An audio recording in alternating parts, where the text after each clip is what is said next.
Hi, my name is Brian too, and this is my Trypsin lab report. So trypsin is an enzyme that catalyzes the hydrolysis and the digestion of dietary proteins such as milk. Enzymes are proteins that speed up reactions. They're also known as catalysts. Trypsin is also the main internal digestion system, as seen right here, for food proteins and separation of polypeptide bonds. It can be found in all living organisms such as viruses to animals. Trypsin is synthesized in cells of the pancreas, which is somewhere around here, in its inactive form called trypsinogen. Trypsinogen is converted into the active trypsin in the small intestines and secreted in bacteria.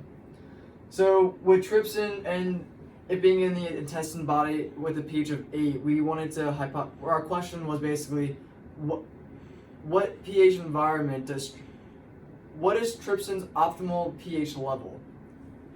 So our hypothesis was that through a range of pH of 6 through 10, we want to see if the pH of the optimal activity of trypsin would be 8, and now it's basically our hypothesis.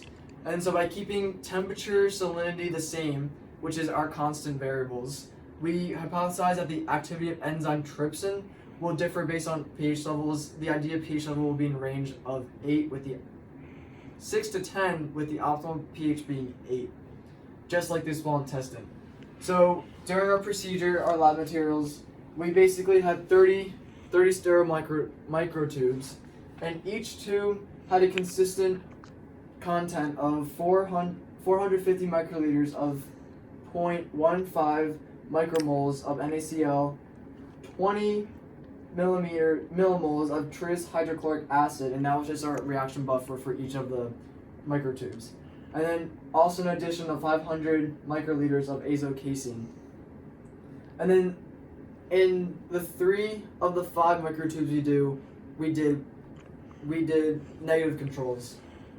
Sorry, 3 out of the 6 we had negative controls which do not have trypsin. So the positive controls would include 50 microliters of trypsin. And then once we got all of the microtube set up, we have one microtube that was pH of 6, 7, 8, 9, and 10. And then 3 of each set did not have trypsin, and the other 3 did. And our negative control, again, was the one without trypsin, and our positive experimental control was one with trypsin. So with that, we started incubating it. We started incubating all the 30 microtubes in the water bath for 40 degrees Celsius for 20 minutes.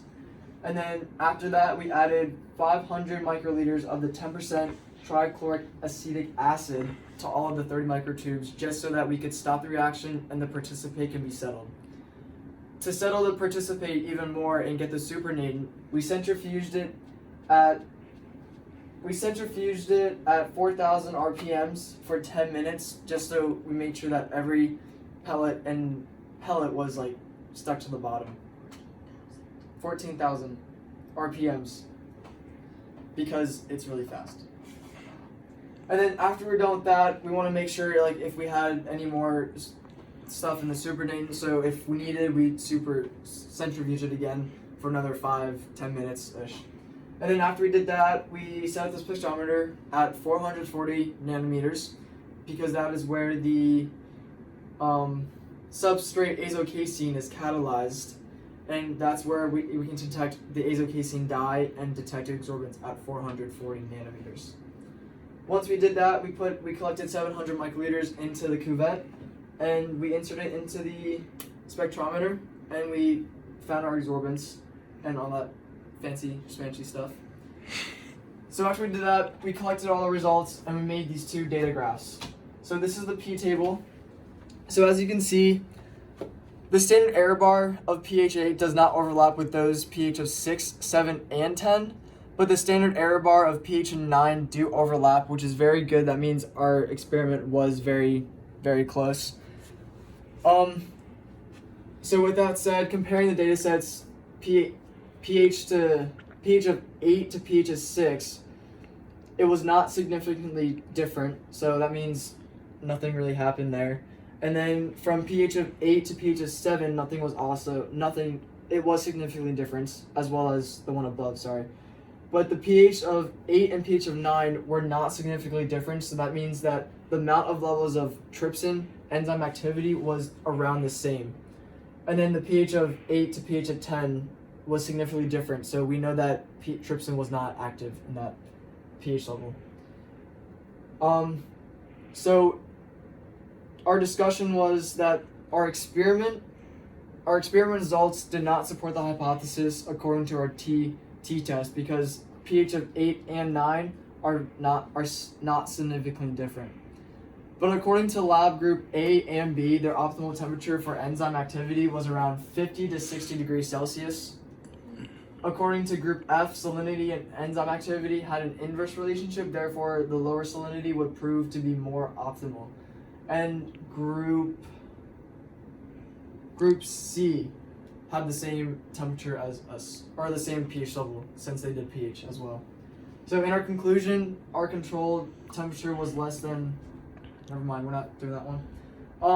The experimental design was adequate to test our hypothesis, but our results of our experiment did not match our hypothesis. It did not prove our hypothesis because our hypothesis stated that the optimal pH level of the trypsin activity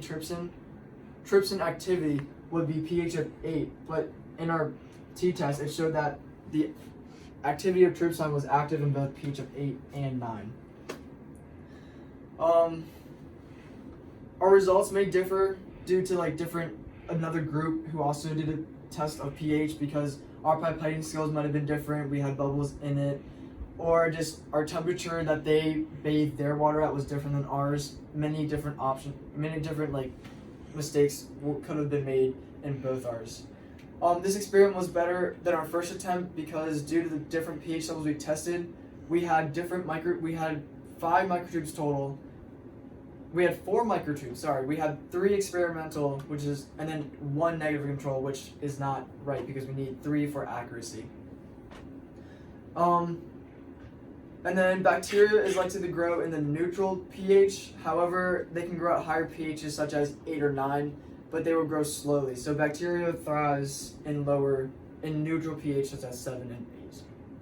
And if you have any questions, you can always email me.